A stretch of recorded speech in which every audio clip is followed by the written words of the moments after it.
Hello and welcome to the No Holds Barred Witchcraft podcast, episode 84. We're getting closer and closer to 100, Chris. It's scary, isn't it? I know, right? People actually listen to this shit. People do listen to this. People listen to us. And the good thing is that people listen to us on the Spotify and the iTunes and the YouTube, and then they go over to the Patreon, and then we get paid.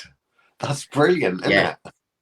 Yes. I have always wondered why our ratings are so low on the analytics, but I think actually this podcast does a lot better than quite a lot of people's podcasts still, because most people just listen for the free stuff. But it seems that all of the people that listen, most of them, a good portion of them, really want to know what happens on the second half on the Patreon bit. Yeah. So when I say that the term, I suppose, clean magic to you, what do you think of? Where does your mind go? Do you think of disposable gloves and biologicals? Or where does your mind go? Well, there's kind of two places it goes, and they're both in the same kind of vein, I guess. The first of those is, I know you jokingly said rubber gloves, but that kind of way where it's untraceable, that kind of, rather than kind of wearing rubber gloves because it's dirty, I mean kind of wearing rubber gloves because you don't want to leave any fingerprints behind. Oh, you watched my triple binding video on the Thoth TV, didn't you? Because that's what I use some rubber gloves for on there. You're stealing my bit. You're stealing my bit. I love a disposable gloves. Are you under the impression I actually watch your shit?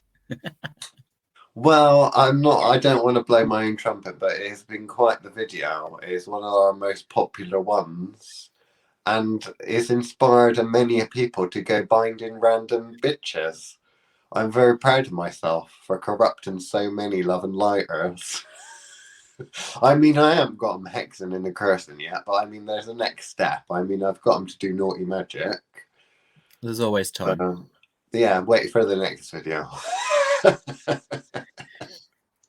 And then the second version of clean magic for me is where it doesn't require additional. So that kind of astral level magic and beyond, where you don't need to have anything to actually do the work. So, and I obviously don't mean petition some deity to jump in and do it for you. I mean where you do all the manipulation at an astral point, or beyond an astral point, to actually produce magic with no physical aspect, shall I say? Okay. So purely energetic or astral and above. Yeah. So what makes you feel that that's clean then? Is it literally because you don't have to use your hands at all and therefore no possibility of getting them dirty? Exactly. Or is it because you're a ceremonial magician secretly and you just get the spirits to do it all for you? To that, all I say is fuck off. Well, I mean, there is some precedence. You sent Egyptian deities out after people before? No. And the cat doesn't count. Oh, of course it doesn't. No, the cat doesn't count. It doesn't count unless you tell it to specifically go and do it. If it just intuitively does your bidding, that don't count, does it? As we all know, clearly. If it intuitively does it without me having to utter some kind of attack word. No petitioning. No petitioning, just the look on your face. Yeah, the look on my face. If that's enough to cause devastation, then that's not me at all. Okay. So clean magic, to me, reminds me of cars. Right? Yeah. Because I used to drive a lot of vans, right? I've mainly always driven vans, not so much cars. When you take your van to the garage, you take it for servicing and MOTs and all that sort of thing. It goes there dirty and it comes back somewhat clean on the outside, but under the bonnet, it's all greasy and dirty still, right? If you have a premium car, when you get a brand new car or a premium car, if you open the bonnet up, lift the bonnet up, it's all really spanking and clean in there. And everything looks kind of beautiful from an engineer's eye anyway. It all looks kind of beautifully designed, right? But after a couple of years down the line, when you still take that back to have it serviced, they clean it. They clean under the bonnet, Chris. They make it all nice, right? And under the bonnet, to me, is spells, the intricate part of spells. You know, you see the effects of spells, and you see all these fake spells that get put on Instagram. And the TikTok, don't get me started on the TikTok. I downloaded the TikTok. I shouldn't have done it. I know I shouldn't have done it, but I did it. And I was disgusted with what I've seen. Anyway, I'm not going to go into that. But the structures of spells, a clunky spell is kind of like one of those, not a modern French car, but a French car that's been around. It's literally got duct tape on it to keep it from, you know, malfunction and stuff like that. I see a lot of people's spell work is unclean in the form of it being clunky and not very well thought out. And I know that comes probably from most of the television folks of, well, it's all just magic. Utter a couple of words. I normally accidentally do magic. This time I'm going to try and do a little bit of magic, which really just means that I'm going to think a little bit about what I'm doing. There's no real art or craft to it. And you get some very anal people, mercurial types, that like everything just so. But in terms of the spellcasting, the magic and the clean magic, I very much see it as the engineering type. You know, no one's going to go in the utility cupboard, but you still want that utility cupboard clean. You still want all those cables on the cable tray equally spaced with nice tie wraps that are all color coordinated, all that sort of thing. No one's going to see the server room, but everything needs to be labeled and everything needs to be, it needs to be a logical work of art. That's how I see clean magic. I kind of go to the perspective of forensics, which I think is a little bit what you were picking up on as well, with the idea of not really leaving your own signature on it, clean magic. But I'd liken that more to incognito magic. But I think most people would probably consider clean magic or use the term clean magic to describe magic that can't be traced back. But I think mine is a mixture of what you're getting at with the car analogy of the engineering part. For me, it kind of has to be all done. It's not enough for it to just be astrally done or above. It's more a case of that it's so efficient. Yes. So and balanced. I wouldn't go as far as saying, you know, all the wires are tied up in pretty bows, but I would be proud of that practice. So it wouldn't be just any old mess of a professional standard, Chris. Mine would just be, the difference with mine is mine would be more likely a mural rather than actually a well-oiled machine. You wouldn't be able to follow it back based on the fact that you just don't have that level of skill. But then I could say the same and looking under the bonnet of a car. So yeah, to me that is like talking, you know, double Dutch.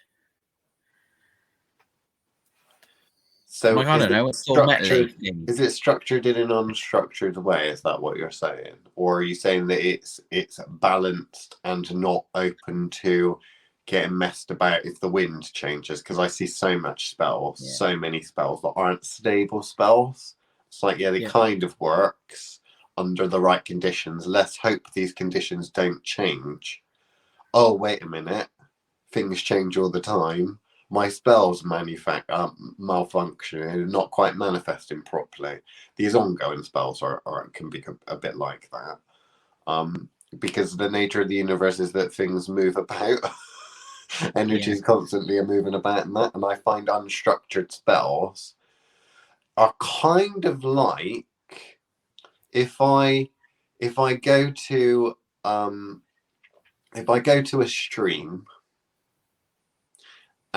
or a river and I get a little boat and I push the boat from the shore in the direction of the other side of the river, I'm thinking, well, I've pushed it in the right direction and I've applied enough force to think that I'm getting there. But then the wind picked up and it started kind of going veering off. I find that unclean magic. Yeah. From a religious perspective, unclean offerings and unclean magic and magical practices and that would often be considered to be blasphemous types of evil, maleficent, dodgy practices. So I think the idea of unclean spirits, working with unsanctioned spirits, unclean offerings, unclean ritual preparations, all that sort of thing, can also be applied, because people would say an unclean working traditionally would be probably from a religious perspective. But I don't really think of it like that, hence why it's an afterthought, and I'm only bringing that up now when it's popped in my brain. No, I think it's a useful comment. But yes, my brain doesn't automatically go there either. But that's because I would still consider that clean magic to be not would be deity free, like in that sense. You know, unless you have direct access to that particular deity's energy, and don't need any kind of provision, any kind of permission, because that's obviously different, which is why I was including the astral and above every time I mentioned that comment, because obviously the kind of astral level of producing spell work is just one of many levels. It's just it's the only one we tend to talk about because it's the only one that most people have the pleasure of even considering, let alone mastering. But that's me going super witch again, making those kind of sweeping comments. Right. So let's go and do something a little different, and let's talk about some hypothetical big-ish. I don't want to go big, but big-ish witch stuff, yeah? Okay. And what I want to do is I want to see your approach to a clean magical working, because we can probably guess what someone with an undisciplined mind might go for a magical work. Now, imagine you, and I know you might not want to do this, but just imagine you decided to take down an organization, because I've been petitioned to do this, right? Someone's asked me to do this as a freebie. They're not willing to pay. They feel that I should be contributing towards good stuff happening in the world, right? And there's this certain organization. I'm not going to say the name, but I'm gonna show you this, Chris. Can you see that? Yes. They're very corrupt. Okay. Yeah. This is very corrupt, apparently, from what I'm told. And if you wanted to break down that organization, and breaking down of an organization that's that big, with many layers and knock-on effects and such, is a bit of an undertaking. Not so much magically, but in terms of seeing how that impacts the rest of the world, you know, and other people, including potentially yourself. So, clean magic, where would you go if you were going to do a working or a magical operation of that variety to take down that specific organization? Because I have some ideas of what I would do. Most of my ones would have to be fun for the simple reason that I ain't getting paid for it. Therefore, efficiency isn't my priority. Me having enough fun to not charge for it would have to be the only way I go, because charity isn't really my cup of tea, and someone crying about terrible things happening to them and their family and people that they care about isn't really enough to drive a robot to do something. Right. First thing I'm going to say before I answer your question is, do we not do enough for free? Do we not give enough charity? Well, we teach and mentor, okay, and people say that they appreciate that, but the only people that really can appreciate that are people on a magical path. Mundanes, Okay. when mundanes see someone with power and ability, what they look at, which is stupid, I know, but they're mundanes, they Is look where at and can I they make think, the idol? you can do something about that, so why don't you? Which to me, of course, because, you know, looking at it from my perspective, I don't care enough to do it. You know, it's not like I like that organization, but at the same time, I understand if that organization goes, another one's going to come along. You know, it's the nature of this universe that we live in. Is how things are kind of set out. So I don't care enough unless I'm personally annoyed. But from the mundane's perspective, all they see is you have power to fix these very big problems. Why don't you do it? You know? Because it's boring. Well, that too. Hence why I It's said if I did it, I'd have to make it super fun. boring. Okay. Okay. Let me shimmy this. So, okay. I'm going to have to just work all this out live because you have time to think about these things. Whereas I just get fucking asked in the middle of a Well, you're a super witch. recording. You should just be Okay. able to click your fingers and do it now. Well, I could do, but I wouldn't be able to explain how I do it, which is the problem. Well, would you prefer me to give your outline, and then what I'll do is I'll ask questions? Okay. Well, one, that's you're basically asking to overthrow a government is essentially what you're asking me to do with that particular choice of organization. That's hardly like, you know, trying to get rid of a supermarket or something. That is trying to overflow. So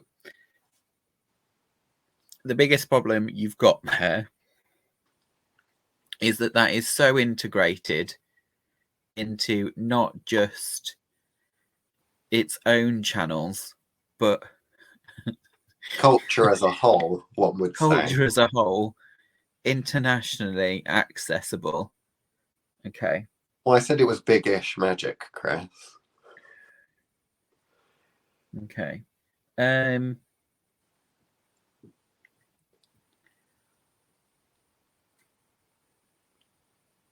I love it. This is like trolling Chris in a way that we don't normally do. Normally I set him up, but this is a different kind of setup. I quite like this. We might have to do this more often. No, I don't think we should. Okay. I'm conscious of dead air, and that's the only thing. So okay.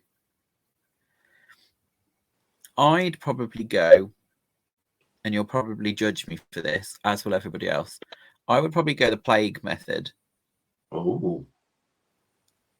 And I'd probably hit every aspect of it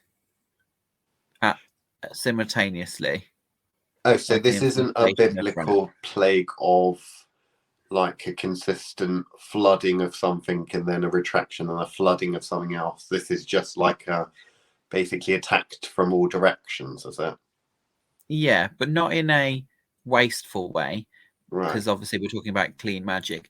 I'm talking about looking at the network and cutting every structural point that is required Right. for that pyramid to stay up, Right.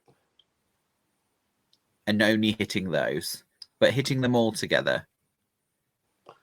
So But would in you a do that in one rotting, festering operation, way. or would you do that stage by stage, bit by bit? Because a beginner would probably have to do it bit by bit, wouldn't they? But would No, you want to do I'd- it all at once and then go and have a cup of tea? Yeah, because you know, Or, at the end of the day, I don't care. I'm still with you. I don't care enough to actually do anything about it. So right. this would have to be as efficient a session as possible, Right. and I possibly while the kettle is boiling. Okay. So because I don't really want to have to waste any more time than that. So no physical spell casting involved? No, I'd go straight for okay. Yes, I would release that way. I'm kind of thinking not biblical plague, but I'm thinking, you know, one of my favorite stories of Seth Met going feral. That kind of Would you get something? Would you get bloodbath. would you get your cat to do it for you? Is that what you're saying here? Because I'm not sure I consider a bloodbath to be clean magic, if I'm honest with you. I mean, it's clean in the form that it leaves nothing left standing, but at the same time, there is a mess afterwards. Well, there's going to be a mess because we've just toppled the government. I'm just saying that obviously you'd only hit. What I'm saying is large amounts of impact in very key positions. Is what I'm saying. Right. So obviously we get the concept, everyone that's listening, that nature abhors a vacuum.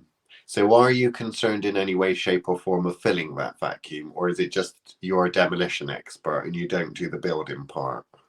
Well, no one in the version that you've just told me, no one asked me to say that I needed to make the world a better place afterwards. No, you don't You need to just make the said I world had a to better topple something. place.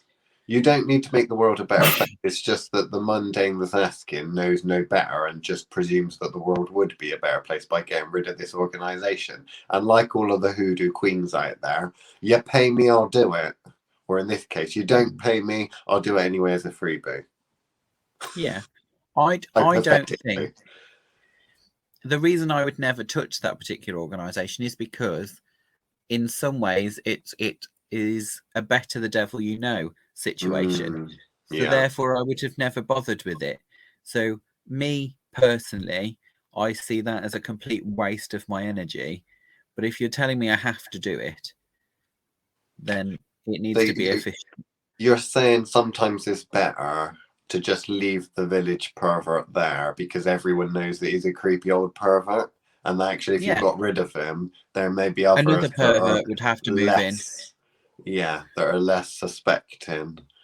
So, because you were deciding hypothetically to go ahead with this work, I'm very curious as to whether you would leave your signature there or you would scrap it because you're ashamed of doing the work. So would you own up to it, energetically speaking, and not necessarily make a big thing of leaving a calling card, because it's not necessarily going to be something you'd add to your CV, but at the same time, you're not going to do it anonymously, are you? Or are you? I don't know. With that particular organization, I probably... I don't know. I don't feel the need to mark it, but at the same time, I don't think I'd spend all that much worrying about somebody finding out, because at that access point, I'm trying to think who or what level of practitioner would have to be there to go looking. But that's the level of practitioner that you wouldn't really care about the beginner level or possibly even intermediates. But when you get to a more advanced level, you will be essentially at the Christmas party, the one they always bring up. Chris did that thing, remember? Yeah. So See, is I'm it going to thinking be more. embarrassment? Obviously, it's not going to be fear, but would you go so far as to remove in a signature because you're embarrassed of the whole operation that you'd stoop so low as to do that, or would you leave it there and just come up with a good excuse as to, well, I was having an off day and I just felt like it? Yeah, I think so. But the main reason I think no people would give a shit is because most people would be in the same boat we are, which is why bother. So I So don't you think even think when people automatically chalk it down to, Chris was having a bad day? yeah, Okay. I think so. But upon the destruction of this organization, the way you choose to do it, would that be in sync with how Chris would normally operate if he was having a bad day? Because your forms of accidental No. magic carry a certain operational style as it is, don't they? So would you utilize that, or would you go something Oh, different? you mean would I would I overhead the pudding Yeah, it just in order to make it look like I was having a bad day, yeah, so that nobody questioned it? yeah. I feel like we're already giving it more thought than I would ever give it. Right. So no, I don't think I would care enough to make it look like an accident.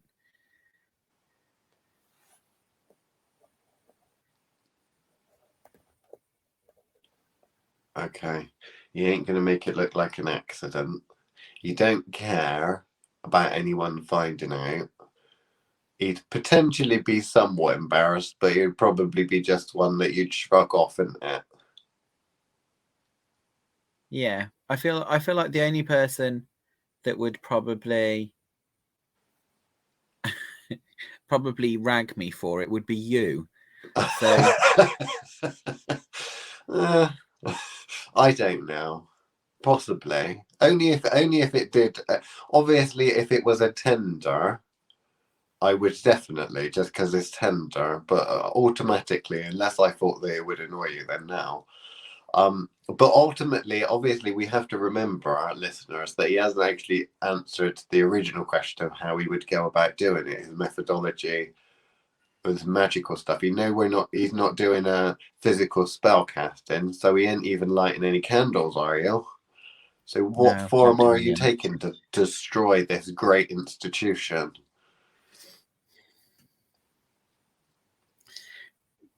So to me, so going back to the mural suggestion that we were talking about earlier, to me, I would have to paint that representation. So I would have to be able to pin down what the what the beast actually looks like, Hmm. and then systematically destroy it. Is essentially how it would work. But I'm trying to think of the best way to explain how that actually works, so that somebody could actually follow the process. So for a start, it means having an understanding logically of what you believe the institution to be. So is Yeah, it literally just a brand? Is it an office? What is that? And then just when you've decided what that is, because there could be, for example, it could have offices and buildings that are named after it, and you're not necessarily caring about destroying those buildings. They can go on. It just means that some other corporation's just going to have their offices in it, and that certain house or office is going to have the same name, like the East India Trading Company. There's yeah. still logos of that on buildings and stuff like that, but that institution died a long time ago. Well, most people will focus on the idea because obviously when they look at it something like this, what Yeah, they're thinking, I mean, is that I'm breaking that down into iconography, yeah. in terms of is it a logo or a brand or something like that. So when Oh, I say we I'm are now officially out of time. So I'm very sorry. And if you want to hear the rest of it, you'll have to go on Patreon. Thoth Witchcraft Patreon.